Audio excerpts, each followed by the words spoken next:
Hi again. So in this lecture, I'll discuss lessons 7 and 8 of Williams and Bissup's style. In our week 2 work, we read about and practiced writing for clarity at the sentence level. We considered the importance of choosing clear actors and using strong verbs, using active voice, and eliminating unnecessary words from our prose. This week, let's talk about some basic strategies for creating clarity at the document level. In other words, we'll begin to answer the question, how should we structure compositions so that readers can easily navigate around a piece without feeling lost, and also while feeling invited to engage with the content? The majority of the lecture will focus on Styles Lesson 7 as a prelude for you to read Lesson 8 for this week's homework. Both lessons together will give you some strategies to consider when crafting reader-friendly documents, and you'll have an opportunity to practice these strategies when you complete Activity 1. So, Lesson 7 discusses William and Bissup's strategies for introducing documents. So when I teach composition, students are often the most intimidated by introductions and conclusions, feeling at odds about how to jump into a conversation or to end one. They often end up writing introductions like this one. So, when college students go out and relax on the weekend, many now binge, downing several alcoholic drinks quickly until they are drunk or even pass out. It is a behavior that has been spreading through colleges and universities across the country, especially at large state universities. It was once done mostly by men, but now even women binge. It has drawn the attention of parents, college administrators, and researchers. To be fair, it's better than many introductions, such as the ubiquitous since the beginning of time, college students have always been drunk. However, when you finish reading an introduction like this, you might have some questions. First off, perhaps you're wondering what in the world the rest of the piece is actually going to be about. Of course, you notice that it's about binge drinking in college, but it could spiral off into many different topics. Another question you might have is, yeah, so what? Who cares? There's nothing in this introduction that really gives you, the reader, a reason to continue reading. Let's look at another way to introduce. Alcohol has been a big part of college life for hundreds of years. From football weekends to fraternity parties, college students drink and often drink hard. But a new kind of drinking known as binge drinking is spreading through our colleges and universities. Bingers drink quickly, not to be sociable, but to get drunk or even pass out. Binging is far from the harmless fun long associated with college life. In the last 6 months, it has been cited in at least 6 deaths, many injuries, and considerable destruction of property. It crosses the line from fun to reckless behavior that kills and injures not just drinkers, but those around them. We may not be able to stop binging entirely, but we must try to control its worst costs by educating students in how to manage its risk. How does this improve on the original? Remember that our 2 responses to the first one was, number 1, what will this be about really? And number 2, who cares?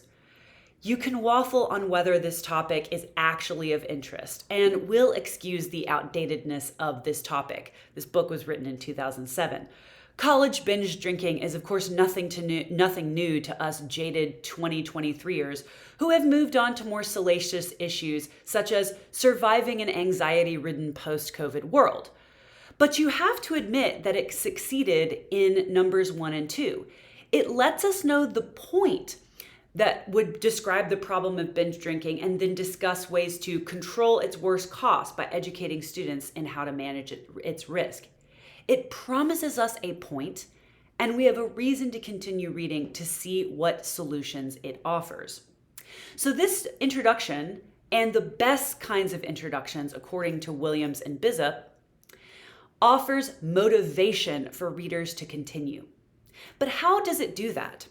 So first, it gives you motivation to want to read carefully by letting readers know what to expect so they can read more knowledgeably.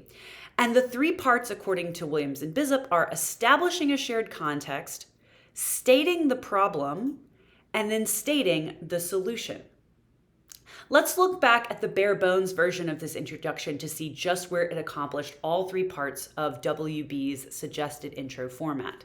So from this part to this is establishing that shared context where everyone or many people who are reading in a particular audience will begin to understand. Next, it shows us the problem. This binge drinking actually creates a lot of problems, the death that it cites, and also it implicates others, not just those who do the drinking, including you, the potential reader. And then lastly, we have the solution here, which is we need to educate students on how to manage those risks. And we understand that the rest of the piece will be giving us that kind of information. So, of course, not all documents will have the luxury of such an editorial or newsy or essay-like opening paragraph. We'll talk more later in the semester about writing reports, which are supposed to be a bit less attention-grabby and brief. Nevertheless, I like the structure here, and I think you can keep it in mind as a general guideline for how to best consider the needs of your audience when composing any kind of document. Let's break down how we might do this shared context, problem, and solution formula. So Williams and Bizup give us a few ideas about how we might do the shared context establishing. This can take anywhere between a sentence and a paragraph or two, and you might consider any of the following entry points. So perhaps you offer some historical background about an event, talk about a recent happening in the world, reflect on common beliefs that we might have amongst the audience that you're targeting, and then, of course, reminding readers of something they accept or have experience about. And I really like what Williams and Bizup say is that they're setting up the document in a sense where it says, you might think you know what's going on, but I have something interesting that throws a wrench into the situation that gives you reason to continue reading. So once you've established that shared context, now it's time to state the problem. Problems have two parts, and we often fail to include the second part. It's not enough to let people know about the state of affairs of some shared context. So you do have to tell them that condition or situation. But then you need to follow up and give them the assumed second part, which is what is the consequence of that condition? So you have to make that leap and spell it out. What does this mean for you, the reader? Some students have pointed out that it's not always the case that there is a clear problem in the sense of a scary, consequence-laden situation that can be ameliorated with some form of redress. That's why Williams and Bizup make a distinction between practical and conceptual problems. So a practical problem is one that is easiest to understand. There is a condition or situation that demands action. You have to spell out all the costs of those, and that's where you actually do the speaking of the consequences, make them matter to your readers. But then some things are more conceptual. So there's a situation that might require you to have additional information that then changes your perspective or changes your understanding. In this case, the condition is something we kind of don't understand, and the cost might be less palpable. So for example, right now, I might be writing about the reason that you need to change your coursework and your assignments and your activities in class to respond to the reality of generative AI. The condition here is that we just don't know how students will use Gen AI. So the cost is if we don't work on our own coursework, we're going to lose out on opportunities to enhance pedagogical experiences, equip students with AI literacy, etc. So then you move on to state the solution. Similarly, it can be hard for students to think of their thesis statement as a solution, but in a way it is. Your main point is a kind of solution. You've set up the context for a puzzle or a question in your piece, and your main point is kind of the solution to the puzzle that you've set up. If you're dealing with a practical problem, the solution is whatever action you suggest would solve it. And if the problem is conceptual, your solution is a statement encapsulating your version of a good way to think about an issue. There's another part of the introduction that you might want to consider depending on the purpose of or the context of your composition, and that's what W&B called the prelude. And what you might think of as the hook, if you're remembering your high school English teacher's prescription for introduction prowess. Let's not recreate the tired rhetorical question hook that makes almost no one want to continue reading. And let's not be pandering, because not everyone really wants to be talked down to. But sometimes it's totally reasonable and good to do this kind of prelude. So you might begin with a quotation, though this one is less compelling to me in particular. I'm kind of just a jaded, evil person, so maybe I'm not the right person to ask about this. You might begin with a startling fact. Illustrative anecdotes are the strongest one in my opinion. They're the ones that would work best on me. Again, I'm a weird reader. Or you can combine all three as Williams and Bizup do in their version here. So I'm going to leave this here. You can pause it and take a look at their strategy for doing all of these techniques in their prelude. So we will stop here for today. WB's formula for introductions gets taken up in Lesson 8 to a certain extent. So if Lesson 7 was all about introducing a whole document, Lesson 8 is about how to keep the reader feeling interested and taken care of throughout each subsequent section. Turns out that clear writing requires us to do a version of the shared context problem solution for each distinct section.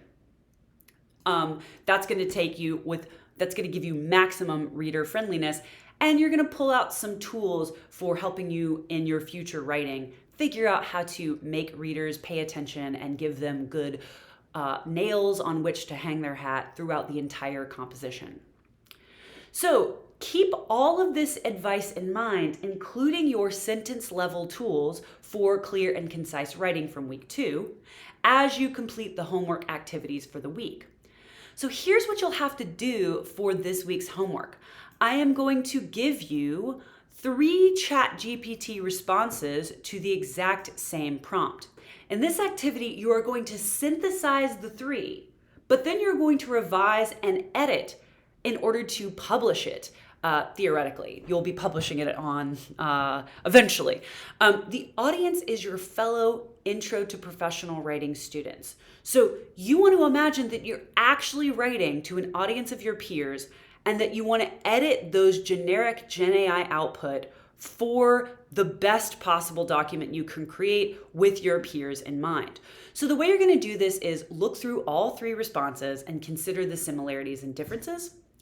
Finally, or you're going to continue and consider how to synthesize and streamline those into one reader-friendly document that concisely presents the information to your fellow students. The reason that I had the 3 different ones generated is because remember, kind of in those best practices, you want to ask a prompt, but then regenerate it a couple of times to see if there's some sort of meaningful difference or something else you might gain out of it. Once you've decided what actual information needs to be there, then I really want you to spend some time revising and editing this document and considering the principles of the week 2 homework as well as the lectures on style.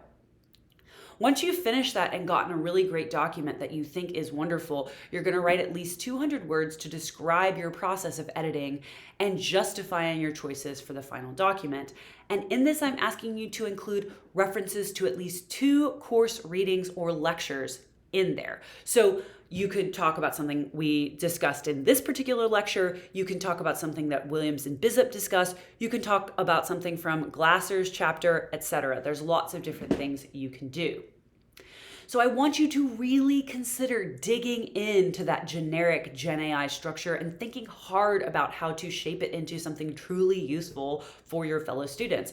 This will be your first time scrutinizing and using your human agency to intervene in these generic Gen AI output. I'm eager to see what you think of the generic output and how each of you use your thoughtful, creative, informed perspective as human English majors to transform this into something worth reading. Happy synthesizing?